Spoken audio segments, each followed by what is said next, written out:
Hello नमस्कार साथियों, आज अपन पढ़ने वाले भारतीय इतिहास।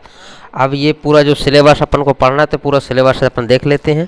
तो ये है भारत का इतिहास। तो भारत का इतिहास पहले तीन भागों में बटा हुआ है। प्राग ऐतिहासिक काल, दूसरा है उत्तर पाषाण काल, तीसरा है ऐतिहासिक काल। अब यहाँ से प्राग ऐतिहासिक काल तीन भागों में पड़ा हुआ था। पूरा पाषाण काल, मध्य पाषाण काल, नवपाषाण काल। पूरा पाषाण काल का समय अपना अज्ञात काल से 8000 ईसा पूर्व तक माना जाता है। मध्य पाषाण काल का समय 8000 ईसा पूर्व से 4000 ईसा पूर्व तक माना जाता है। और नवपाषाण काल का समय माना जाता है 4000 ईसा पूर्व से 2500 ईसा पूर्व तक। अब आ जाते हैं अपन उत्तर पाषाण काल में। उत्तर पाषाण काल दो भागों में बटा हुआ है।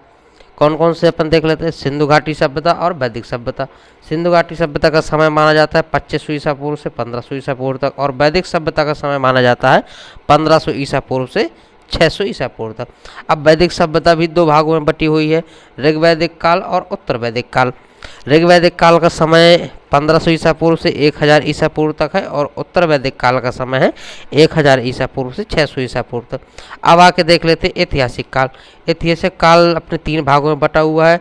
प्राचीन भारत का इतिहास, और मध्यकालीन भारत का इतिहास, और आधुनिक भारत का इतिहास। प्राचीन भारत का इतिहास समय है 600 ईसा पूर्व से 712 ईस्वी तक। मध्यकालीन भारत का इतिहास 712 ईस्वी से 1707 ईस्वी तक। और आधुनिक भारत का इतिहास है 1707 ईस्वी से वर्तमान काल तक।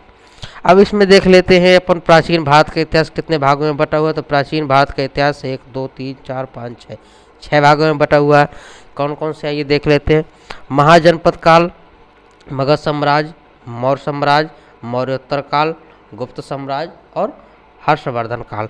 तो अपन महाजनपद काल का समय माना जाता है 6ठी शताब्दी ईसा पूर्व से। और मगध साम्राज्य का माना जाता है 600 ईसा पूर्व से 300 ईसा पूर्व तक। और मौर्य साम्राज्य का समय काल माना जाता है 323 ईसा पूर्व से 184 ईसा पूर्व तक एवं संगम काल तक। संगम काल के तीन राजा हुए हैं, चेर, पांड्य, चोल हुए हैं। अब आज देख लेते हैं मौर्योत्तर काल का समय माना जाता है 184 ईसा पूर्व से 379 ईस्वी तक। गुप्त साम्राज्य का समय माना जाता है 319 ईस्वी से 550 ईस्वी तक। और हर्षवर्धन का काल माना जाता है 606 ईस्वी से 647 ईस्वी तक। अब देख लेते हैं यहाँ पे मध्यकालीन भारत का इतिहास। ये इसका समय काल है 712 ईस्वी से 1707 ईस्वी तक, ध्यान रखना। इसको दो भागों में बांटा जाता है, पूर्व मध्यकालीन और उत्तर मध्यकालीन। पूर्व मध्यकालीन का समय है 8वीं से 13वीं शताब्दी तक। और उत्तर मध्यकालीन का समय है 13वीं शताब्दी से 18वीं शताब्दी तक। अब इसमें देख लेते हैं पूर्व मध्यकालीन, ये भी तीन भागों में बटा हुआ है, उत्तर भारत और दक्कन का पठार और अपना दक्षिण भारत। उत्तर भारत में कौन कौन से राजा हुए हैं, कौन कौन से राजाओं ने राज्य किया है, तो ये भी दो भागों में है। पाल वंश, सेन वंश, प्रतिहार वंश और राजपूत वंश ने। चौहान वंश और दिल्ली सल्तनत। उत्तर भारत में इतने शासकों ने राज्य किया है। दक्कन के पठार में कौन कौन से किए, चालुक्य और राष्ट्रकूट में। और दक्षिण भारत में कौन कौन से किए, चेर, चोल, पांड्य और पल्लव वंश। ये चारों वंश ने दक्षिण भारत में राज्य किया। उत्तर मध्यकालीन में देख लेते हैं, इसका समय 13वीं शताब्दी से 18वीं शताब्दी तक। इसमें देख ले उत्तर भारत और दक्कन और दक्षिण, इसमें कितने।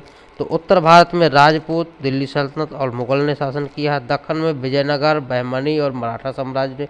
दक्कन ये भी अपना सेंटर वाला कहलाता है। और दक्षिण भारत में कौन कौन से किए हैं, पांड्य और होयसल वंश ने किया है। तो धन्यवाद। यदि वीडियो पसंद आई हो तो वीडियो को लाइक करें, चैनल को सब्सक्राइब करें और शेयर करें। और आज अपना भारत के इतिहास का अपन ने पूरा एक सिलेबस व्यू देखा है। और इसको अपन क्वेश्चन कल से इसके स्टार्ट करेंगे। धन्यवाद।